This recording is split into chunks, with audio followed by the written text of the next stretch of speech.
যে পথিক তুমি কোন পথে যাচ্ছ, এটা কোন পথ তুমি জানো? এটা কোন পথ? এটা হলো ওই পথ যে পথে হাঁটতে গিয়ে আদম আলাইসাল্লাম ক্লান্ত হয়ে গেছিলেন। এটা ওই পথ যে পথে হাঁটতে গিয়ে নূহ আলাইসাল্লাম কান্না করে দিয়েছিলেন। এটা ওই পথ যে পথে হাঁটতে গিয়ে ইব্রাহিমকে আগুনে ছুঁড়ে ফেলা হয়েছিল। এটা ওই পথ যেখানে হাঁটতে গিয়ে ইসমাইলকে শোয়ানো হয়েছিল জবেহ করার জন্য। এটা ওই পথ যেটার জন্য সস্তা দামে বিক্রি করে দেওয়া হয়েছিল ইউসুফ আলাইসাল্লামকে, কারাগারে থাকতে হয়েছিল তাকে কয়েক বছর। এটা ওই পথ যেখানে হাঁটার জন্য জাকারিয়াকে করাত দিয়ে দ্বিখণ্ডিত করা হয়েছিল। এটা ওই পথ যেখানে যাওয়ার জন্য জবেহ করা হয়েছিল সাইয়েদিনা ইয়াহইয়াকে। এটা ওই পথ যেখানে আইয়ুব আলাইসাল্লাম রোগে ভুগছিলেন।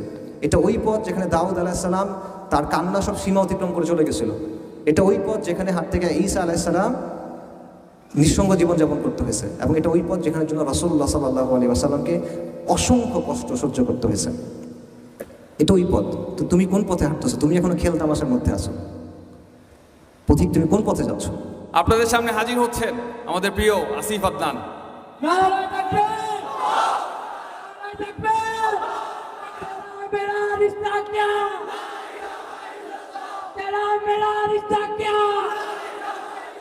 আমি আসলে এখানে কথা বলতে পেরে অনেক সম্মানিত বোধ করতেছি এবং আতঙ্কিত বোধ করতেছি। এটা একটা মাদ্রাসা। এখানে আল্লাহর কালামে শিক্ষা দেওয়া হয়, আল্লাহ রসুল সাল্লাল্লাহু আলাইহি ওয়াসাল্লাম হাদিস নিয়ে কথা বলা হয়। তো আমি খুবই সাধারণ মানুষ, গুনাহগার বান্দা। এখানে আমার কথা শুনতে আসার কথা, কথা বলতে আসার কথা না, তাও কথা কিছুটা বলতেছি। আর আমাকে আসলে শাইখ অনেক প্রশংসা করছেন, এটা আসলে শাইখ মোহাম্মদ থেকে করছেন, এগুলোর যোগ্য আমি না। তো যেটা বললাম যে আতঙ্ক নিয়ে কিছু কথাবার্তা বলতেছি, আর খুব একটা প্রিপারেশনও নিতে পারি নাই নানা ব্যস্ততার কারণে। তো আপনারা মেহেরবানি করে ক্ষমা সুন্দর দৃষ্টিতে শুনবেন এলোমেলো কিছু কথাবার্তা যেটা বলি। আমি যে কথা বলবো এটা স্পেশাল কিছু না, আপনারা আগেও এইসব কথা ডেফিনেটলি শুনছেন, বাট স্টিল আমি আপনাদের হয়তো রিমাইন্ড করার একটু চেষ্টা করবো। ফাদারকে নাফাতে যিকর রিমাইন্ড করি, যাতে করে রিমাইন্ড করা হয়তো আমাদের জন্য বেনিফিশিয়াল হয়। সো বেসিক্যালি যে টপিকটা নিয়ে আমি কথা বলার চেষ্টা করবো এটা হলো নবীদের যে দাওয়া, আম্বিয়া কেরাম আলাইহিমুস সালাতু ওয়াস সালাম, তাদের যে দাওয়া, এই দাওয়া থেকে শিক্ষা, এই দাওয়া থেকে আমরা কি শিখতে পারি আমাদের বর্তমান বাস্তবতায়। সো এখানে ফার্স্টে একটা বিষয় যেটা বলা দরকার সেটা হলো যে নবীদের ব্যাপারে জানা বা তাদের দাওয়ার ব্যাপারে জানা কেন প্রয়োজন। এটা একদম সহজভাবে যদি বলি সেটা হলো যে কোনো বিষয়ে সবচেয়ে শ্রেষ্ঠ শিক্ষক আম্বিয়া কেরাম আলাইহিমুস সালাতু ওয়াস সালাম, সেটা তাওহীদের ক্ষেত্রে হোক, দাওয়ার ক্ষেত্রে হোক, ব্যক্তিগত জীবনের ক্ষেত্রে হোক। কেউ যদি মানুষ নিয়ে কাজ করতে চায়, কেউ যদি দাওয়া করতে চায়, কেউ যদি কাউকে শেখাতে চায়, তাদের চেয়ে শ্রেষ্ঠ শিক্ষক আর নাই। এবং যে কোনো বিষয়ে আপনি যখন শিখতে চান আপনি কি করেন? আপনি কিন্তু এক্সপার্টদের কাছে যান, রাইট? আপনি ওস্তাদ লোকের কাছে যান যে আপনাকে শেখাতে পারবেন। তো নবীদের চেয়ে বড় কোনো এক্সপার্ট বা শিক্ষক আসলে নাই। সো ডেফিনেটলি আমাদের শিখতে হবে তাদের কাছ থেকে। এটা হলো একটা বিষয়। আরেকটা বিষয় হলো আল্লাহ আযজা ওয়া জাল কিন্তু কোরআন ডিরেক্টলি জমিনের উপর নাজিল করেন নাই, উনি মানুষের উপর নাজিল করছেন এবং বিশেষ কিছু মানুষদের উপর নাজিল করছেন। সো অবভিয়াসলি তাদের স্পেশালিটি আছে এবং তাদের কাছ থেকে আমাদের শেখার ব্যাপার আছে। এবং মানুষ আসলে এভাবেই শেখে, মানুষ থেকে মানুষে শেখে, ঠিক আছে? সো এই জন্য আর কি এটা বলা। সাথে আমি একটা কোটেশন বলি। আবুল হাসান আলী মাওয়ারদি, আল মাওয়ারদি আহকাম সুলতানিয়ার লেখক, বিখ্যাত লেখক, আলিম মুহাদ্দিস, ওনার একটা কথা আছে। উনি বলতেছিলেন যে কোরআনে আল্লাহ আমাদের বিভিন্ন জাতির কথা কেন বলছেন, বিভিন্ন জাতির কথা আল্লাহ আমাদের সাথে আলোচনা করছেন। কওমে লূত, মাদাইনের কথা, ফিরআউনের কওমের কথা, নানা কওমের কথা। এটা কেন? তো উনি বলতেছেন যে যখন আল্লাহ আমাদেরকে এগুলো বলেন, মানুষ যখন জানে, সে যত বেশি জানে তার ধারণা তত সমৃদ্ধ হয়, তার ধারণা যত সমৃদ্ধ হয় সে তত চিন্তা করে, এবং সে যত বেশি চিন্তা করে তত বেশি তার জ্ঞান বাড়ে। আর মানুষের জ্ঞান যখন বাড়ে তখন সে কাজ করে, মানে একটা চেইন অফ ইভেন্টস আছে, ঠিক আছে? সো একই কথা আমরা আম্বিয়া কেরামদের সম্পর্কেও বলতে পারি যে আমরা যখন তাদের ব্যাপারে জানবো, তাদের দাওয়ার ব্যাপারে জানবো, আমাদের ধারণা সমৃদ্ধ হবে, আমাদের চিন্তা সমৃদ্ধ হবে, আমাদের জ্ঞান বাড়বে এবং ইনশাআল্লাহ আমরা সেটা কাজে পরিণত করতে পারবো। সো এটা একটা বিষয়। সো মূল কথায় যাই যে নবীদের দাওয়া কী ছিল, কয়েকটা পয়েন্ট বলি। নবীদের দাওয়ার কয়েকটা পয়েন্ট। নবীদের প্রথম দাওয়া হলো তাওহীদের দাওয়া। শুরুতে এবং শেষে নবীদের দাওয়া হলো তাওহীদের দাওয়া, লা ইলাহা ইল্লাল্লাহ, এটা হলো তাদের দাওয়া। এবং এটা দুটো অংশ আছে, ইসবাত এবং নাফি। লা ইলাহা, কোনো ইলাহ নাই আল্লাহ ছাড়া। প্রথমে আপনার প্রত্যাখ্যান করতে হবে, তারপর আপনি স্বীকৃতি দিবেন। কুফর বিদ তাগুত বা ঈমান বিল্লাহ, আগে তাগুতকে, সব মিথ্যা ইলাহকে অস্বীকার করতে হবে, তারপর আপনি এক আল্লাহর স্বীকৃতি দিবেন। এবং আল্লাহ সুবহানাহু ওয়া তাআলা কি বলছেন, ওয়ালাকাদ বা'আথনা ফি কুল্লি উম্মাতিন রাসূলান আন ইয়া'বুদুল্লাহা ওয়াজতানিবুত তাগুত। আল্লাহ প্রত্যেক উম্মার মধ্যে রাসূল পাঠাইছেন এই জন্য যে তোমরা এক আল্লাহর ইবাদত করো এবং তাগুতকে বর্জন করো। তাগুত কি? তাগুত হলো মিথ্যা ইলাহ, এমন কিছু যেটার উপর আল্লাহর বৈশিষ্ট্য আরোপ করা হয় এবং সে এটাতে সন্তুষ্ট, এটা হলো তাগুত। এটা মূর্তি হইতে পারে, যদি কাউকে আল্লাহর বদলে কাউকে যদি রব গণ্য করা হয় সে তাগুত, সে সন্তুষ্ট হলে। আল্লাহর বদলে কাউকে ইলাহ গণ্য করা হবে সেটা তাগুত। নমরুদ তাগুত, ফিরআউন তাগুত। আল্লাহর বদলে যদি কাউকে বিধানদাতা মনে করা হয় সে তাগুত। সো তাগুতকে আপনার বর্জন করতে হবে, এটা হলো একটা জিনিস। আরেকটা বিষয় হলো নবীদের আরেকটা বৈশিষ্ট্য হলো তারা কেন আসছিলেন, তারা আসছিলেন সুসংবাদদাতা এবং সতর্ককারী হিসেবে। রাসূলুল্লাহ মুবাশশিরিন ওয়া মুনযিরিন। তারা কিসের সুসংবাদ দিয়েছেন? জান্নাতের। কিসের ব্যাপারে সতর্ক করছেন? জাহান্নামের। এবং এটা অত্যন্ত গুরুত্বপূর্ণ একটা বিষয়। আমরা আমাদের আলোচনায় দুনিয়ার অনেক কথা এখন আনি, ইসলাম আসলে এটা হবে, ইসলাম ব্যাপারে ভালো, এই ব্যাপারে ভালো, বাট আলটিমেটলি দাওয়াটা কিন্তু আসলে কিসের? আখিরাতের। যে এটার পরে একটা জীবন আছে এবং এখানে সুসংবাদ আছে, সতর্কতা আছে। সো এটা নবীদের একটা গুরুত্বপূর্ণ কাজ। আরেকটা হলো নবীদের কাজ ছিল বা তাদের দাওয়ার একটা ফাংশন, সেটা হলো হুজ্জা। তারা হুজ্জা কায়েম করছে।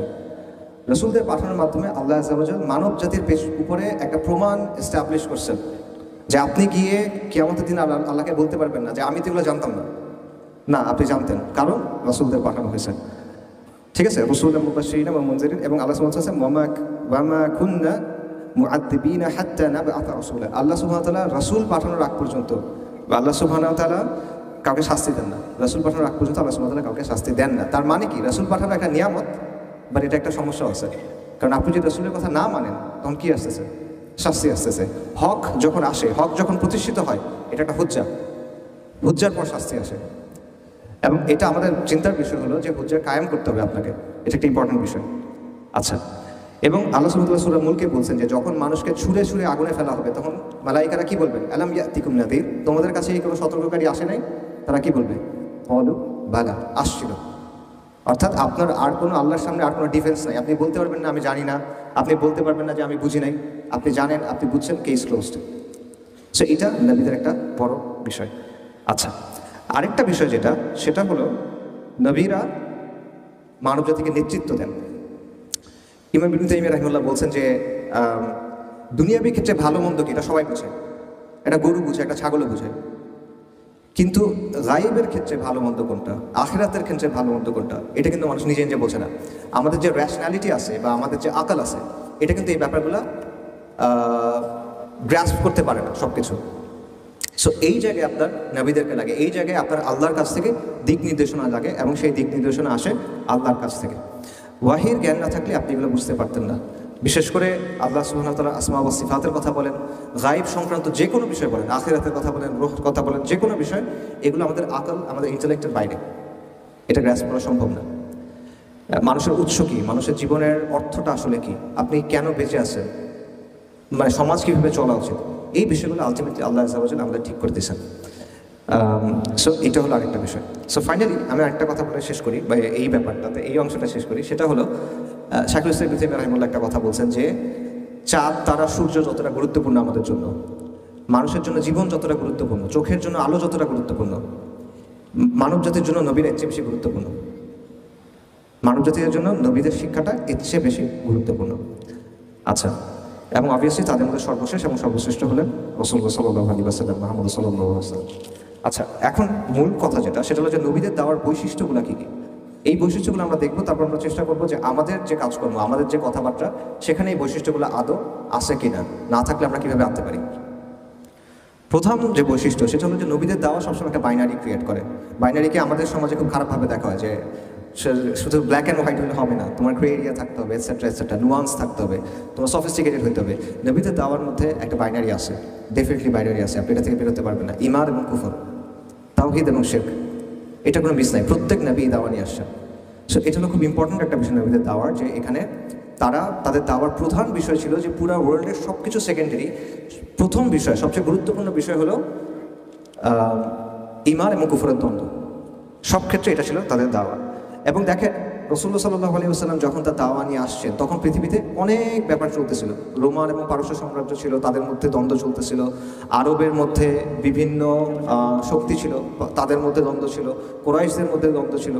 নানা দ্বন্দ্ব ছিল, পৃথিবীর অন্যান্য জায়গাতেও নানা দ্বন্দ্ব ছিল, কিন্তু আলটিমেটলি এগুলো কিন্তু ইতিহাসের গতিপথকে নিয়ন্ত্রণ করে নাই বা ঠিক করে দেয় নাই। ইতিহাসের গতিপথকে ঠিক করে দিছে ঈমান এবং কুফরের যে দ্বন্দ্ব সেটা। আচ্ছা, আপনি চিন্তা করেন যে ইব্রাহিম আলাইহিস সালাম কী করছেন? তিনি কিন্তু এই একটাই কাজই করছেন যে তার সমাজের মূল যে জায়গা সেখানে গিয়ে তিনি আঘাত করছেন। সো নবীদের দেওয়ার একটা বৈশিষ্ট্য হলো যে তারা সমাজের প্রধান দ্বন্দ্বের জায়গায় যাইতেন, এবং এটা হলো ঈমান এবং কুফর। সবসময় ঈমান এবং কুফর, তাওহীদ এবং শিরক, এটা সমাজের মূল সমস্যা। Awami League, BNP, Bharat America, right, America, চীন, এগুলো না। আচ্ছা, আরেকটা বিষয় যেটা নবীদের দেওয়ার বৈশিষ্ট্য হলো আল ওয়ালা ওয়াল বারা, যে আল্লাহ যেটা পছন্দ করেন সেটা পছন্দ করা, আল্লাহ যেটা অপছন্দ করেন সেটা অপছন্দ করা। এবং এটা অত্যন্ত গুরুত্বপূর্ণ। সব নবী কিন্তু জিহাদ করেন নাই, কিতাল করেন নাই, সব নবী করেন নাই, কিন্তু সব নবী আল ওয়ালা ওয়াল বারার বাস্তবায়ন করছেন। সব নবী যখন দাওয়া করছেন এই বিষয়টা তারা বাস্তবায়ন করছেন, আল ওয়ালা ওয়াল বারা। সো এটা একটা খুব গুরুত্বপূর্ণ বিষয়। এবং আপনি দেখবেন আধুনিক পলিটিক্যাল সায়েন্সের যে আলোচনা আছে সেখানে দেখবেন এই কথাটা আছে যে পলিটিক্সের সবচেয়ে ইম্পর্টেন্ট বিষয় যেটা, এটা হলো ফ্রেন্ড এনিমি ডিস্টিংশন। আপনার ফ্রেন্ডকে, আপনার এনিমিকে, এটা হলো পলিটিক্সের সবচেয়ে ইম্পর্টেন্ট প্রশ্ন। অনেক তাত্ত্বিক বলছে, সব তাত্ত্বিক না, বাট অনেক তাত্ত্বিকের কথাটা বলছে। সো ওই জায়গাটাও কিন্তু আসলে আল ওয়ালা আল বারা, এবং আল ওয়ালা আল বারার ব্যাপারটা আসলে ইউনিভার্সাল, সবাই এটাতে বিশ্বাস করে, খালি সবার মাপকাঠিটা আলাদা। কেউ আল ওয়ালা আল বারা চিন্তা করে ভাষার ভিত্তিতে সে বন্ধুত্ব এবং শত্রুতা ঠিক করে, কেউ জাতীয়তাবাদ ঠিক করে মাধ্যমে ঠিক করে, কেউ তার রাজনীতির মাধ্যমে ঠিক করে, কেউ এথনিসিটির মাধ্যমে ঠিক করে, সাদারা আমার ফ্রেন্ড, যারা সাদা না তারা আমার শত্রু, এরকমভাবে ঠিক করে। আমাদের দেশেও এটা আছে, চেতনা ছিল এক সময়, এখন হয়তো বা ইনক্লুসিভনেস বা এরকম কিছু একটা আসবে, এগুলোর মাধ্যমে তারা বন্ধু এবং শত্রু ঠিক করে। কিন্তু নবীদের অংশটা কি, দাওয়াটা কি? নবীদের দাওয়াটা হলো এটা ঠিক করতে হবে তাওহীদের ভিত্তিতে, আল্লাহ আযজা ওয়া জাল্লা দেয়া মানদণ্ডে। আচ্ছা, আরেকটা বিষয় যেটা নবীদের দাওয়ার বৈশিষ্ট্য সেটা হলো আমর বিল মারুফ নাহি আনিল মুনকার। নবীরা শুধুমাত্র তাওহীদের দাওয়াত দিয়েছেন সেটা কিন্তু না, তারা তাদের সমাজের যে মুনকার ছিল বা খারাপিগুলো ছিল সেগুলোর বিরুদ্ধে কথা বলছেন, এবং তারা মানুষকে সৎ কাজের আদেশ দিয়েছেন। যেমন শুআয়ব আলাইহিস সালাম, তিনি তার কওমকে বলছেন যে তোমরা ওজনে কম দিও না। লূত আলাইহিস সালাম তার কওমকে বলছেন যে তোমরা এই বিকৃত কাজ করো না। তারা কিন্তু তখন ঈমান আনে নাই, তাও কিন্তু তিনি বলছেন। মূসা আলাইহিস সালাম ফিরআউনকে গিয়ে বলছেন যে তুমি বনী ইসরাঈলের উপর জুলুম করো না, তুমি বনী ইসরাঈলকে ছেড়ে দাও এবং তুমি ঈমান আনো। অর্থাৎ তারা একদিকে তাওহীদের কথা বলছেন, অন্যদিকে তারা আমর বিল মারুফ নাহি আনিল মুনকারের কথা বলছেন। এখন আমরা তিনটা কথা বলছি, একটা হলো তাওহীদের দাওয়া বা প্রধান দ্বন্দ্বের দাওয়া, একটা হলো আল ওয়ালা ওয়াল বারা, একটা হলো আমর বিল মারুফ এবং নাহি আনিল মুনকার। এখন এই তিনটা জিনিস যখন একসাথে হয় তখন 4 নম্বর একটা বিষয় হবে, সেটা হলো পোলারাইজেশন, মেরুকরণ। সমাজ দুটো ভাগ হয়ে যাবে তখন। আপনি যখন সমাজে গিয়ে বলবেন যে সমাজের মধ্যে একটা ভাগ হবে, একটা ঈমান একটা কুফর, একটা তাওহীদ একটা শিরক, ভাগ হচ্ছে। আপনি যখন গিয়ে বলছেন আল্লাহ ওয়ালা ওয়াল বারা, যারা আল্লাহর সাথে আছে তারা সবাই আমার ফ্রেন্ড, যারা আল্লাহর বিরুদ্ধে আছে তারা সবাই আমার শত্রু, ভাগ হচ্ছে। আপনি যখন আমর বিল মারুফ নাহি আনিল মুনকারের কথা বলতেছেন, মানুষ একটা কাজ অনেক দিন ধরে করে, খারাপ কাজ, অভ্যস্ত হয়ে গেছে, আপনি তার বিরুদ্ধে বলতেছেন, আবার ভাগ হচ্ছে। সো পোলারাইজেশন এটা নবীদের দাওয়ার বৈশিষ্ট্য, খুব ইম্পর্ট্যান্ট একটা বৈশিষ্ট্য। পোলারাইজেশনকে আমরা খুব খারাপ মনে করি, আমরা মনে করি যে সবাই মিলেমিশে থাকলে মনে খুব ভালো। ঈমান কুফর মিলেমিশে থাকলে কখনো ভালো না। ঈমান স্পষ্ট হতে হয়, কুফর স্পষ্ট হতে হয়। যখন এটা স্পষ্ট না হয় তখন পর্যন্ত আপনি ফিতনার মধ্যে আছেন। যতক্ষণ এটা স্পষ্ট হয়ে গেছে তখন আপনার জন্য জিনিসটা স্পষ্ট ক্লিয়ার, তখন সেটা খুব ইম্পর্টেন্ট। এবং এই জন্য নবীদের দাওয়া যখনই হয়েছে আপনি দেখবেন একটা বিষয় হয়েছে যে সমাজ দুটো ভাগ হয়ে গেছে, একদিকে হলো কুফরের ঘাঁটি, একদিকে হলো ঈমানের ঘাঁটি। এবং কুফরের ঘাটের নেতৃত্বে কারা? আল মালাউ, মানে নেতৃস্থানীয় ব্যক্তিরা, আবু জাহেল বা এই টাইপের লোকজন, যারা হামান, ফেরাউন, এই টাইপের লোকজন তারা হয়ে গেছে। সো এবং কুফরের ঘাটে 2 ধরনের মানুষ থাকে। একটা হলো সক্রিয়ভাবে যারা কুফরের পক্ষে, তারা আদর্শিকভাবে কুফরকে ধারণ করে, তারা কুফরের মাধ্যমে উপকৃত হয়, এটসেট্রা এটসেট্রা।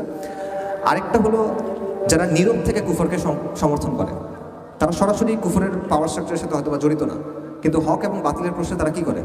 তারা চুপ থাকে। তো হক আর বাতিলের প্রশ্নে আসলে চুপ থাকার কোনো অপশন নাই, এখানে একটা সঠিক অবস্থান আছে, বাকি সব ভুল অবস্থান। সো এই পোলারাইজেশনটা সবসময় নবীদের দাওয়ার মাধ্যমে হয়। আচ্ছা, এবং কুরাইশ রাসূলুল্লাহ সাল্লাল্লাহু আলাইহি ওয়াসাল্লামের ব্যাপারে কী বলছিল, যেটা আমি বলতেছিলাম যে নবী সাল্লাল্লাহু আলাইহি ওয়াসাল্লামের ব্যাপারে কুরাইশের বক্তব্য কী ছিল? কুরাইশের বক্তব্য ছিল যে এই লোক এসে এমন সব কথা বলতেছে যার কারণে ভাইয়ে ভাইয়ে দ্বন্দ্ব শুরু হয়েছে, যার কারণে ছেলে এবং বাবার মধ্যে দ্বন্দ্ব শুরু হয়েছে, যার মধ্যে গোত্রে গোত্রে সমস্যা হয়ে গেছে। এরা আগে বন্ধু ছিল, এদের মধ্যে সমস্যা তৈরি হয়ে গেছে। অর্থাৎ আমরা যদি আজকের ভাষায় বলি তাহলে সমাজের মধ্যে ঐক্য নষ্ট হচ্ছে, সমাজের মধ্যে বিশৃঙ্খলা হচ্ছে। এই কথাটা রাসূলুল্লাহ সাল্লাল্লাহু আলাইহি ওয়াসাল্লামের ব্যাপারে বলা হয়েছে। সো ওই দাওয়া যদি কেউ দেয় স্বাভাবিকভাবে জিনিসটা আবার হবে। এই ডিসরাপশনটা, এই পোলারাইজেশনটা, মেরুকরণটা, ভাগাভাগি হওয়াটা, এটা হবে। এটা নবীদের দাওয়ার একটা বৈশিষ্ট্য। জাহিলিয়াতের মধ্যে যখন আপনি হকের কথা বলবেন, অবশ্যই এই ব্যাপারটা ঘটবে। আচ্ছা, নবীদের দেওয়ার আরেকটা বৈশিষ্ট্য হলো যে একটা হাদিসের এরকম একটা বক্তব্য আছে, সেটা হলো যে সব নবী কোনো না কোনো সময় মেষ পালন করছেন বা তারা রাখাল ছিলেন। ঠিক আছে, এটা খুব ইম্পর্টেন্ট একটা পয়েন্ট। এবং মেষ কেন? অনেকগুলো কারণ আছে, আমি একটা পয়েন্ট বলি। আপনারা একটা কথা শুনছেন, গড্ডালিকা প্রবাহ, এটা শুনছেন মনে হয় অনেকে। গড্ডালিকা প্রবাহ মানে কি? এটা মানে হলো অন্ধভাবে স্রোতের অনুসরণ করা বা স্রোতের সাথে ভেসে চলা, এটা হলো গড্ডালিকা প্রবাহ। গড্ডল মানে হলো ভেড়া, একটা শব্দ আছে গারল, গারল আসছে এখান থেকে, গড্ডল থেকে। গড্ডল মানে ভেড়া। ভেড়া কি করে? সে অন্ধভাবে ফলো করে। তার সামনে যদি তার নেতা যদি লাফ দেয়, সে লাফ দিবে। তার নেতা যদি খাত থেকে পড়ে যায়, সে খাত থেকে পড়ে যাবে। সেই জন্যই বলা হয় যে ভেড়া যেহেতু অন্ধভাবে অনুসরণ করে, তাই অন্ধভাবে অনুসরণকে বলা হচ্ছে গড্ডালিকা প্রবাহ। এবং ভেড়ার একটা বৈশিষ্ট্য হলো সে একা হইতে চায় না, সে দলছুট হইতে চায় না, সে সবসময় চায় সে সবার সাথে মিলে থাকবে। সো এই জন্য সে সাহস করে কোনো কিছু কিন্তু করতেও পারে না, তার আগে কেউ একজন থাকতে হয়। তো এটা মানুষের বৈশিষ্ট্য। মানুষ এরকম, সে একা সাহস করে কিছু একটা করতে চায় না, তাকে একজন লিডার দিতে হয়, তাকে একজন গাইড করতে হয়। সো সেটা হলো নবীরা। এটা হলো রাখালের মানে রাখালের দায়িত্ব। নবীরা হলেন রাখাল, মানুষ হলো ভেড়ার মতো। আচ্ছা, আরেকটা বৈশিষ্ট্য নবীদের দাওয়ার, সেটা হলো অসম সংঘাত। ওনারা যখনই দাওয়া করছেন, ওনারা সবসময় দুর্বল অবস্থায় ছিলেন। দুনিয়াবি সেন্সে, আসবাবের জায়গা থেকে সবসময় তারা দুর্বল অবস্থায় ছিলেন। দুনিয়াবি বিজয়ে তাদের শক্তি তেমন একটা বেশি ছিল না, বরং তাদের অনুসারীদের সংখ্যা কম ছিল, তাদের সামর্থ্য কম ছিল, সমাজে প্রভাব প্রতিপত্তি কম ছিল। অন্যদিকে বিপরীতে যারা আছে, নমরুদ, ফিরআউন, আবু জাহেল যারা আছে, অনেক ক্ষমতা, আমেরিকা ওয়ারেভার যারা আছে, অনেক ক্ষমতা তাদের আছে। কিন্তু এর মধ্যে থেকে আল্লাহ আযজা ওয়া জাল কিন্তু তাদেরকে বিজয় দিয়েছেন। সো এইখানে আমাদের চিন্তার কিছু ব্যাপার আছে, যে আমরা চিন্তা করি যে সবসময় আমাদের মনে হয় জ্ঞান বিজ্ঞানে ওর সমান হইতে হবে, এক্স্যাক্টলি ওর আছে 57, আমার 57 হইতে হবে বা 56 হইতে হবে, তাহলে আমি পারবো। এই ব্যাপারগুলো কিন্তু আমরা আসলে দেখি যে কোরআনের ব্যাপারগুলো কিন্তু এরকম না। এবং আল্লাহ সুবহানাহু ওয়া তাআলা কিন্তু কোরআনে বারবার আমাদের এটা বলছেন যে কাম মিন ফিয়াতিন কালিলাতান গালাবাত ফিয়াতান কাসীরাতান বিইذنিল্লাহ। এরকম আল্লাহ বলছেন। আল্লাহ সুবহানাহু ওয়া তাআলা বলছেন কাতাবাল্লাহু লা আগলিবান্না আনা ওয়া রাসূলি ইন্নাল্লাহা কাওয়িয়্যুন আযীজ। সো এই ব্যাপারটা বোঝার একটা বিষয় আছে। এবং নবীদের দাওয়ার একটা বিষয় ছিল যে তাদের দাওয়াটা কিন্তু ফুল টাইম দাওয়া ছিল। তাদের জীবনে অন্য কোনো কিছু তো নাই, তাদের প্রায়োরিটি এটা, অন্য কোনো কিছু না, ফ্যামিলি না, ইনকাম করা না বা অন্য করা, এগুলো সবই তারা করছেন, সব দায়িত্ব তারা পালন করছেন। কিন্তু তাদের প্রায়োরিটি সবসময় ছিল দিন। ঠিক আছে? সো আমি সামারি করি যে নবীদের দাওয়ার কোন কোন বৈশিষ্ট্যের কথা আমরা বললাম। একটা হলো যে তারা এসে প্রধান দ্বন্দ্বটাকে চিহ্নিত করছেন, সেটা হলো ঈমান বনাম কুফর, তাওহীদ বনাম শিরক। আচ্ছা, তারপর হলো আল ওয়ালা ওয়াল বারা। আল্লাহর পছন্দে, আল্লাহ যেটা পছন্দ করেন আমি সেটা পছন্দ করব, আল্লাহ যেটাকে অপছন্দ করেন আমি সেটা অপছন্দ করব। এটা ব্যক্তির ক্ষেত্রে, আদর্শের ক্ষেত্রে, সব কিছুর ক্ষেত্রে। তারপর হলো আমর বিল মারুফ নাহি আনিল মুনকার, ভালো সৎ কাজের আদেশ, অসৎ কাজে নিষেধ। এগুলোর রেজাল্ট হলো মেরুকরণ, সমাজ ভাগ হয়ে যাবে। তারপর কি হবে? অসম লড়াই হবে। ও আচ্ছা, নবীরা কি করবেন? তারা মানুষের নেতৃত্ব দিবেন, তারা রাখাল, মানুষ হলো তাদের পেছনে চলবে। নবীদের দাওয়ার বৈশিষ্ট্য হলো এটা। এবং অসম সংঘাত, তাদের সাথে যে সংঘাতটা হয় সবসময় হকের সাথে বাতিলের সংঘাতটা কখনো সমান সমান হয় না, এটা অসমই হয়। আচ্ছা, এবং আরেকটা যেটা আমি বললাম যে ডেডিকেশন বা পূর্ণ আত্মনিবেদন, এটা আপনার দরকার। আচ্ছা, এবার আমরা বলেন যে আমাদের ক্ষেত্রে এগুলোর অর্থ কী? এক এক করে মিলান। প্রধান দ্বন্দ্ব আমাদের সময়ে কী, এটা আপনার ঠিক করতে হবে। নইলে আপনি অনেক সাইড ইস্যুতে দাওয়া করবেন। আপনার দাওয়া হয়তো বা একটা ফিকহি ইখতিলাফের দিকে যাবে, অথবা এই দল ভালো না ওই দল ভালো এই জায়গায় যাবে, অথবা আপনি এমন কোনো বিষয় নিয়ে অনেক বেশি ফোকাস হয়ে যাবেন যেটা অতটা গুরুত্বপূর্ণ হয়তো বা না, এবং গুরুত্বপূর্ণ বিষয় থেকে আপনার ফোকাস চলে যাবে। সো প্রধান দ্বন্দ্বটা আপনার চিন্তা করতে হবে এই মুহূর্তে এই জায়গায় আপনার জন্য কি, এই ভূখণ্ডের জন্য বা এই অঞ্চলের জন্য প্রধান দ্বন্দ্ব কি? তাওহীদ আর শিরকের দ্বন্দ্ব। এই পুরো অঞ্চলের কথা চিন্তা করেন, কি দ্বন্দ্ব এখানে? ঈমান এবং কুফরের দ্বন্দ্ব, ইসলাম এবং জাহিলিয়াতের দ্বন্দ্ব। এবং আরও স্পষ্ট করে বলে বর্তমান বাস্তবতায় এটা হলো আল্লাহ শরিয়া বনাম সেকুলারিজমের দ্বন্দ্ব, আল্লাহর আইন বনাম গায়রুল্লাহর আইনের দ্বন্দ্ব। এটা হলো প্রধান দ্বন্দ্ব। এটা আপনার চিহ্নিত করতে হবে, এইটার উপরে আপনার দাওয়া করতে হবে। এটা চিহ্নিত না করে আপনি যদি অন্য জায়গায় দাওয়া করেন তাহলে আপনার রেজাল্টও এরকম আসবে না। এটা হলো একটা কথা। 2 নম্বরটা হলো আল ওয়ালা ওয়াল বারা।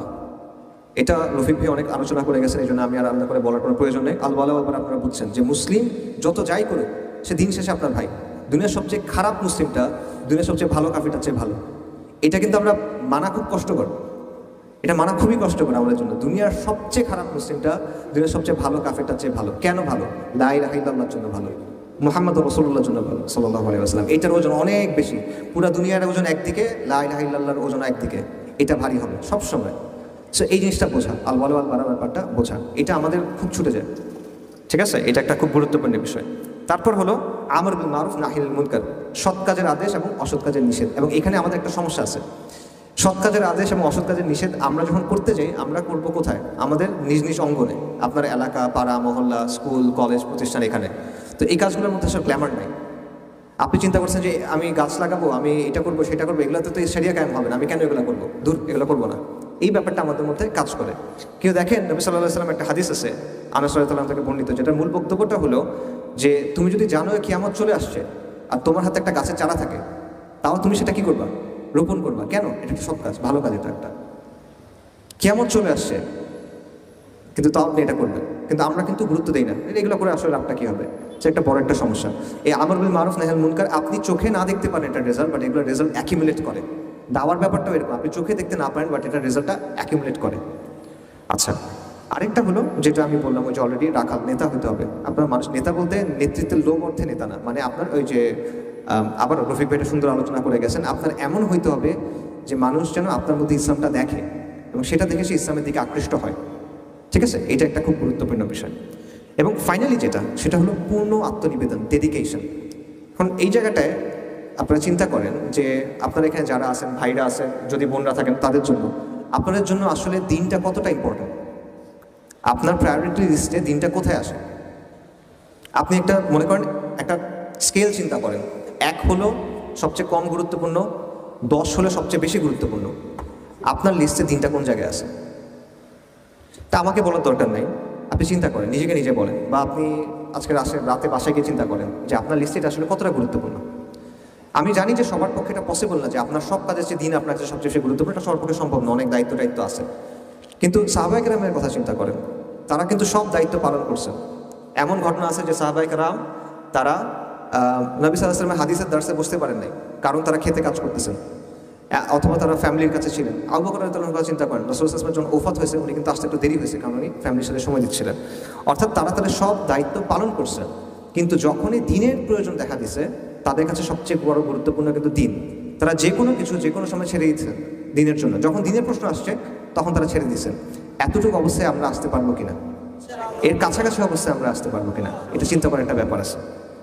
সাহাবাদের ব্যাপারে আরও কিছু কথা বলি। প্রথম দিকে যারা ইসলাম গ্রহণ করছেন, তারা ছিল মক্কার ক্রিম। সবাই আরবদের মধ্যে শ্রেষ্ঠ গোত্র হলো কোরাইশ। কোরাইশদের মধ্যে বেশিরভাগ সাহাবী, সবাই না, বাট প্রথম দিকে যারা ইসলাম গ্রহণ করছেন রাদিয়াল্লাহু আনহুম আজমাইন, তাদের সবাই বেশিরভাগই আসলে দেখবেন যে কোরাইশদের মধ্যে একদম সম্ভ্রান্ত ফ্যামিলির। সম্ভ্রান্ত মানে কি? তারা সমাজের মধ্যে সম্মান পায়, রাস্তা দিয়ে হাঁটলে মানুষ সালাম দেয়, মানে তারা এই করে আর কি, সম্মান করে, সুন্দর করে কথা বলে, তাজিম করে। এখন যখন তারা ইসলাম গ্রহণ করলেন, রাতারাতি এটা চেঞ্জ হয়ে গেল। যারা আগে সম্মান করতো, তারা এখন ঘৃণার চোখে তাকায়। যারা আগে অনেক পাত্তাইতো, তারা এখন তাচ্ছিল্য করে। এটা কিন্তু একটা সম্মানী মানুষের জন্য অন্য অনেক কিছু চেয়ে বেশি কষ্টকর। এই অপমানটা তারা সহ্য করতে হয়েছে। এবং এইটা চিন্তা করে যে এই অপমানের কথা চিন্তা করে আমরা নিজেরা কত কিছু এড়ায় যাই। সাহাবারা যে অবস্থায় দিনটা আঁকড়ে ধরছেন, ওই অবস্থায় করলে আমরা কি করতাম, এটা চিন্তা করেন। মানুষ এটা বলবে, ফ্যামিলি এটা বলবে, লোকজন এটা বলবে, সরকার এটা বলবে, অমুক এটা বলবে, তমুক এটা বলবে, এইসব চিন্তা করতে কিন্তু আমরা দিনের অনেক কিছু ছেড়ে দিই।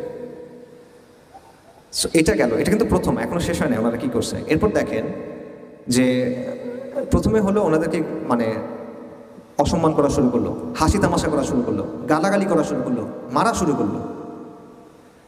মুসাব ইবনে উমাইরের কথা আপনারা জানেন রাদিয়াল্লাহু আনহু, উসমান রাদিয়াল্লাহু আনহুর কথা আপনারা জানেন, খাব্বাব ইবনে আরাদ রাদিয়াল্লাহু আনহুর কথা জানেন। মানে লিস্ট শেষ নাই। প্রচণ্ডভাবে তাদেরকে টর্চার করা হয়েছে, বয়কট করা হয়েছে। এরপর শেষ পর্যন্ত পরিবারও তাদেরকে সাপোর্ট করে নাই। নিজেদের পরিবার যেগুলো ছিল, বেশিরভাগ ক্ষেত্রে পরিবারও তাদেরকে সাপোর্ট করে নাই। যেমন মুসাব ইবনে উমাইর রাদিয়াল্লাহু আনহু, তাকে কিন্তু বাসা থেকে বের করে ফেলে দেওয়া হয়েছে, কাপড় চোপড় ছাড়া। যেই মানুষের কাপড় আসতো ইয়েমেন থেকে, তার পারফিউম আসতো আরেক জায়গা থেকে, সেই মানুষ বাসা থেকে বের হয়ে গেছে, ভিখারির মতো অবস্থা। এরকম হয়েছে, তাও শেষ হয় নাই। রিফিউজি হইতে হয়েছে, আবিসিনিয়ায় গেছে, মদিনাতে গেছেন, দুনিয়াবি বিচারে রিফিউজি, কিচ্ছু নাই। তাও শেষ হয় নাই। আল্লাহ বলছেন এবার তুমি লড়াই করো, যারা তোমাদেরকে অ্যাটাক করছে এদের বিরুদ্ধে লড়াই করো, যারা মুশরিক তাদের বিরুদ্ধে লড়াই করো। কতদিন পর্যন্ত? যতদিন পর্যন্ত ফিতনা দূর না হয়, শিরক দূর না হয়, ততদিন পর্যন্ত লড়াই করতে হবে। এবং সাহাবায়ে কেরাম লড়াই করছেন, কাদের সাথে করছেন? নিজেদের বাবার সাথে করছেন, ভাইয়ের সাথে করছেন, বন্ধুর সাথে করছেন, আত্মীয়ের সাথে করছেন। তারা যতটা স্যাক্রিফাইস করা যায় পুরা স্যাক্রিফাইসটা করছেন। আল্লাহ দেখে নিয়েছেন তারা কি কি দিতে পারেন, সব তারা দিছেন। এটা দেওয়ার পর আল্লাহ তাদেরকে বিজয় দিছেন। যারা একসময় ছিল ভিখারি, যারা একসময় রিফিউজি হয়ে যেতে হয়েছে, কিছুদিন পর তারা পৃথিবীর নানা জায়গায় এই হয়ে গেছেন, গভর্নর হয়েছেন একজন কেউ, আমির হয়েছেন একজন কেউ। এবং আপনারা জানেন যে কীভাবে ইসলামী সাম্রাজ্য, কীভাবে সভ্যতা যেটাই বলেন, কীভাবে কত দ্রুত ছড়ায় পড়ছে অর্ধেক পৃথিবীতে উমর রাদিয়াল্লাহু আনহুর সময়। সো এটা হলো সাফল্যের কথা, সাফল্যের পেছনে কিন্তু এই ব্যাপারগুলো আছে। সো এই জায়গা থেকে আমাদের চিন্তা করতে হবে যে এটার প্রস্তুতি আমাদের কাছে আছে কিনা, এই জিনিসপত্রগুলোর প্রস্তুতি আমাদের কাছে আছে কিনা। এটা কঠিন একটা পথ, এটার প্রস্তুতি আমাদের আছে কিনা। এবং এটা একটা কমন প্যাটার্ন। আমাদের একটা জায়গা আছে যে জায়গায় থাকতে আমাদের ভালো লাগে, এটা হলো কমফোর্ট জোন, ঠিক আছে? কিন্তু আল্লাহ আযজা ওয়া জাল এখান থেকে আপনাকে বের করে আনবেন। আল্লাহ দেখতে চান যে আপনি কতটুকু কোরবানি করবেন, আপনার প্রিয় জিনিস আপনি কতটুকু ছাড়বেন। যদি আপনি পুরা ছাড়েন যে হ্যাঁ আল্লাহ বাইক আমি ছাড়বো, তাহলে আলটিমেটলি এক পর্যায়ে আল্লাহ আপনাকে বিজয় দিবেন, এবং বিজয় তো আল্লাহর কাছ থেকে আসবে। দেখেন আপনার আসলে কিছু করার নেই, আপনার খালি আল্লাহকে রাজি খুশি করতে হবে, এখানে বিষয় না। সো এই জন্য বারবার আম্বিয়া কেরামের ক্ষেত্রে আমরা দেখি যে তারা বারবার অপমানিত হয়েছেন, লাঞ্ছিত হয়েছেন, সমাজচ্যুত হয়েছেন এই দাওয়ার কারণে। সেগুলো আমি কেন বলতেছি, কারণ আমরা যখন দাওয়া করতে যাব, আমরা যখন দিনের কাজ করতে যাব, এই ব্যাপারটা যেন আমাদের মাথায় থাকে। এটা আসলে জাস্ট গ্ল্যামারের বিষয় না, এটা জাস্ট মানে অনেক মানুষ আসছে হাত মিলাচ্ছে, এই ব্যাপারগুলো আসলে না। এই যে আমরা দাওয়া করব, কাজ করতে হবে, এই প্রতিকূলতা আসবেই, এটা স্বাভাবিক। আপনি যদি হকের দাওয়া দেন, আনঅ্যাডাল্টারেটেড হক যেটা, অরিজিনাল হক যেটা, কোনো মিশ্রণ ছাড়া যেটা, এটার দাওয়া যদি আপনি করেন অবশ্যই প্রতিকূলতা আসবে, আজকে বা কালকে। এটা আল্লাহ আযজা ওয়া জাল্লার সুন্নাহ, এবং এটার মাধ্যমে বিশুদ্ধ হয়। পুরে কিন্তু একটা জিনিস বিশুদ্ধ হয়, না পড়লে বিশুদ্ধ হয় না। সো এই জিনিসটা আপনার বুঝতে হবে, এবং আপনার নিজেকে প্রশ্ন করতে হবে আপনি এটার জন্য প্রস্তুত আছেন কিনা, ঠিক আছে? সো এই জন্য কয়েকটা বিষয় আপনার লাগবে, যে আপনার নিয়তটা আপনার ঠিক হতে হবে, আপনার ইস্তিকামাত থাকতে হবে, আপনার ইখলাস থাকতে হবে, আপনার সবর থাকতে হবে, এই ব্যাপারগুলো লাগবে, আপনার তাওয়াক্কুল লাগবে। এবং হকের পথে আসলে নিষ্ক্রিয় হওয়ার কোনো সুযোগ নেই। এই যে আপনারা মনে করেন আমরা এই জমায়েতগুলোতে আসি, কথা শুনি, আমাকে অনেক জায়গায় কথা বলতে বলে, এগুলো কোনো সমস্যা নেই, অল গুড। বাট এটা দিয়ে কিন্তু আপনার দিনকে আপনি গালেব করতে পারবেন না। আপনার সমাজে কাজ করতে হবে, আপনার সমাজে সক্রিয়ভাবে দাওয়া করতে হবে, সমাজকে পরিবর্তন করার চেষ্টা করতে হবে, তা না হলে এটা হবে না। আচ্ছা, এখানে ইবনুল কাইয়িম রাহিমাহুল্লাহর একটা কোটেশন আছে, একটা উদ্ধৃতি আছে আল ফাওয়ায়েদ থেকে, ওটা আমি বলি, এটা আমার কাছে খুবই ভালো লাগে এবং আমার কাছে মনে হয় আপনাদের কাছেও ভালো লাগবে। উনি বলতেছেন যে পথিক, তুমি কোন পথে যাচ্ছ? এটা কোন পথ তুমি জানো? এটা কোন পথ? এটা হলো ওই পথ যে পথে হাঁটতে গিয়ে আদম আলাইহিস সালাম ক্লান্ত হয়ে গেছিলেন। এটা ওই পথ যে পথে হাঁটতে গিয়ে নূহ আলাইহিস সালাম কান্না করে দিয়েছিলেন। এটা ওই পথ যে পথে হাঁটতে গিয়ে ইব্রাহিমকে আগুনে ছুঁড়ে ফেলা হয়েছিল। এটা ওই পথ যেখানে হাঁটতে গিয়ে ইসমাইলকে শোয়ানো হয়েছিল জবেহ করার জন্য। এটা ওই পথ যেটার জন্য সস্তা দামে বিক্রি করে দেওয়া হয়েছিল ইউসুফ আলাইহিস সালামকে, কারাগারে থাকতে হয়েছিল তাকে কয়েক বছর। এটা ওই পথ যেখানে হাঁটার জন্য জাকারিয়াকে করাত দিয়ে দ্বিখণ্ডিত করা হয়েছিল। এটা ওই পথ যেখানে যাওয়ার জন্য জবেহ করা হয়েছিল সাইয়্যিদিনা ইয়াহইয়াকে। এটা ওই পথ যেখানে আইয়ুব আলাইহিস সালাম রোগে ভুগছিলেন। এটা ওই পথ যেখানে দাউদ আলাইহিস সালাম তার কান্না সব সীমা অতিক্রম করে চলে গেছিল। এটা ওই পথ যেখানে হাঁটতে গিয়ে ঈসা আলাইহিস সালাম নিঃসঙ্গ জীবনযাপন করতে হয়েছে। এবং এটা ওই পথ যেখানে জন্য রাসূলুল্লাহ সাল্লাল্লাহু আলাইহি ওয়াসাল্লামকে অসংখ্য কষ্ট সহ্য করতে হয়েছে। এটা ওই পথ। তো তুমি কোন পথে হাঁটতেছো? তুমি এখনো খেল তামাশার মধ্যে আছো। পথিক, তুমি কোন পথে যাচ্ছ? এটা হলো ইবনুল কাইয়িমের কথা।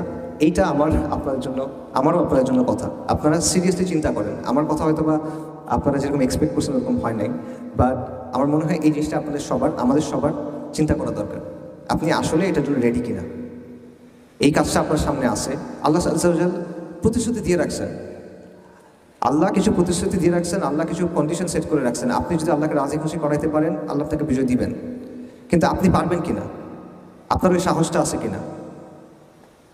আপনি এই কষ্টটা করবেন কিনা? এটা চিন্তা করার দরকার আছে। নাকি এটা আপনি পার্ট টাইম জিনিস হিসেবে করবেন? আসছেন, ঘুরছেন, কথা শুনছি, অটোগ্রাফ নিছি, সেলফি দিছি, বই তুলছি, বই কিনছি, চলে গেছি, ভালো লাগছে, গেছি গা, এরকম কিনা? সো এটা হলো একটা বিষয়। ফাইনালি আমি কথা শেষ করি, সেটা হলো আমার মূল বক্তব্য শেষ, দুইটা পয়েন্ট বলি। একটা হলো এই যে আজকে তো অক্টোবরের কত তারিখ? 4 তারিখ। তো ওই যে সোলার ইয়ার হিসেবে 1 বছর পূর্ণ হচ্ছে অক্টোবরের 7 তারিখের। এবং আমরা দেখছি ফিলিস্তিনে কি হচ্ছে। এবং এটাও আমি যা কিছু বললাম এই সব কিছুর বাস্তবতা এটা, যে আমাদের উম্মার আজকে এই অবস্থা কেন? কারণ আমরা নবীদের পথগুলো থেকে সরে গেছি। আমরা ইউএনের কাছে যাচ্ছি, জাতিসংঘের কাছে যাচ্ছি, ইন্টারন্যাশনাল কমিউনিটির কথা ভাবতেছি, এইটা ভাবতেছি সেটা ভাবতেছি, but at the end of the day Allah আজ্জাওয়াজাল আমাদের জন্য যেই পথটা ঠিক করে দিয়েছেন ওই পথটার দিকে আমরা যাচ্ছি না, আমরা ওই পথে ফেরত আসতেছি না, আমরা ইমানের ওই জায়গাটাতেও ফেরত আসতেছি না, আমরা কোরবানির ওই জায়গাটাতে ফেরত আসতেছি না। আমাদের ফিলিস্তিনের ভাই বোনরা আলহামদুলিল্লাহ তারা ওই কোরবানি করছেন, তারা বলছেন ইয়া আল্লাহ আল্লাহ বাইক, তারা বলছেন আল্লাহ আপনি কত নিবেন নেন, আপনার যতক্ষণ খুশি আপনি নেন, সুবহানাল্লাহ। কিন্তু আমরা তাদেরকে ওই জিনিসটা করতে পারতেছি না, আমরা তাদেরকে ওই হেল্পটা করতে পারতেছি না, ওই ইমানটা আমাদের মধ্যে নাই। সেটা ভাবার বিষয় আছে। যদি আমরা আসলেই আল আকসাকে মুক্ত করতে চাই, আমরা যদি আসলেই ফিলিস্তিনকে মুক্ত করতে চাই, আমাদের ইমানের ওই জায়গাটায় আসতে হবে এবং আমাদের চিন্তার ওই জায়গাটায় আসতে হবে। এটা হলো একটা বিষয়। এবং ওইটা যে বদরের দিন ফেরেশতা নামছিল, আমরা জানি তো বদরের দিন ফেরেশতা নামছিল, ওই ফেরেশতারা চলে গেছে নাকি? আছে তো তারা এখনো, ফেরেশতার মালিকও তো আছে। উনি বললে তো ফেরেশতা আবার নামবে, কিন্তু আপনার বদর কায়েম করতে হবে, তো বলে তো হবে না। আপনি বদরের মতো মানুষ লাগবে, তখন ফেরেশতা আবার আসবে। আপনি বদরের মতো একটা দিন করেন, তাহলে আবারও ফেরেশতা নামবে। সো ওই জায়গাটা আমাদের বুঝতে হবে। এটা হলো একটা কথা। আরেকটা কথা হলো এই পতাকা সংক্রান্ত যে ব্যাপারটা, এটা বলি। আমি একটা কথা কয়েকদিন আগে একটা জায়গায় বলছিলাম, ওই কথাটা আবার বলি। সেটা হলো, দেখেন বাংলাদেশের যে সেকুলার পাওয়ারটা আছে, রাষ্ট্র বা যেটাই বলেন, তাদের একটা ডিসিশন আসলে নিতে হবে। সেটা হলো যে তারা তো বলে তারা ইনক্লুসিভ হইতে চায়, বা তারা বলে যে তারা ভিন্ন মত সমর্থন করে, তারা বলে তারা বাকস্বাধীনতা সমর্থন করে। তাদের একটা ডিসিশনে আসতে হবে যে যারা শরিয়া চায় এবং যারা বলে যে আকিদাগত জায়গা থেকে আমাদের পক্ষে শরিয়া ছাড়া অন্য কোনো কিছু মেনে নেওয়া সম্ভব না, এদের ব্যাপারে তাদের অবস্থানটা কী হবে। সে যদি তার সাথে কোনো সংঘাতে না যায়, সে যদি তার সাথে কোনো লড়াই না করে, সে যদি তার কোনো আইন না ভাঙে ইচ্ছাকৃতভাবে, কিন্তু সে বলে আমি শরিয়া চাই, এইরকম মানুষের ক্ষেত্রে তার অবস্থানটা আসলে কী হবে। হাজি শরীয়তুল্লাহদের যে আন্দোলন ছিল, ফরাইজিদের যে আন্দোলন ছিল, তারা তো লড়াই করেন নাই, কিন্তু তারা বলছেন যে আমরা শরিয়া চাই, আমরা ইসলাম চাই। তো তাদের ক্ষেত্রে এরকম যদি কেউ বলে এখন, তাহলে এই যে এস্টাবলিশমেন্ট আছে বা রাষ্ট্র আছে বা যারাই আছে, তাদের একটা সিদ্ধান্তে আসতে হবে যে তারা এটাকে আসলে কিভাবে ডিল করবে। তারা কি তারা নিজেদের কথায় কনসিস্টেন্ট থাকবে? তারা কি বলবে যে ঠিক আছে আমরা বলছিলাম, আমরা কথা বলতে দিব, মানতে দিব, ঠিক আছে তোমরা বলো, নাকি তারা তাদের কথায় সরে যাবে, নাকি তারা বল প্রয়োগ করবে, যেটা সবসময় কুফরের শক্তি সবসময় করে আসে। স্পষ্টভাবে তাদের এটা করা উচিত, লুকোছাপা না করে। এই যে পতাকার জন্য আমরা দেখতেছি যে আমরা দেখলাম যে কিছু মানুষকে ধরে নিয়ে যাওয়া হয়েছে, এটা কেন হয়েছে আসলে? এটা কি বেআইনি কিছু কিনা? বেআইনি করে দেন।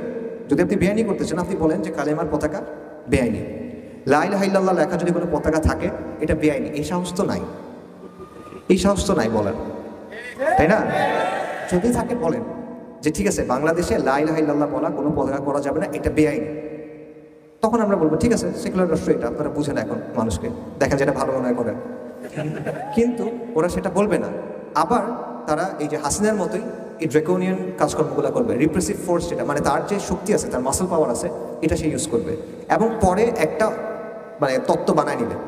এই জন্য ধরছে XYZ একটা কথা বানায় দিবে, তাই না? আপনি যদি বেআইনি করে দেন, তাহলে তখন মানুষের কাছে এটা ক্লিয়ার যে এটা বেআইনি, এটা করলে আমার এই ফলাফল হবে, এটা না করলে এই হবে। কিন্তু এটা না করলে লুকোছাপার তো দরকার নেই, স্পষ্টভাবে এই জিনিসগুলো করেন, ঠিক আছে? সো এইটা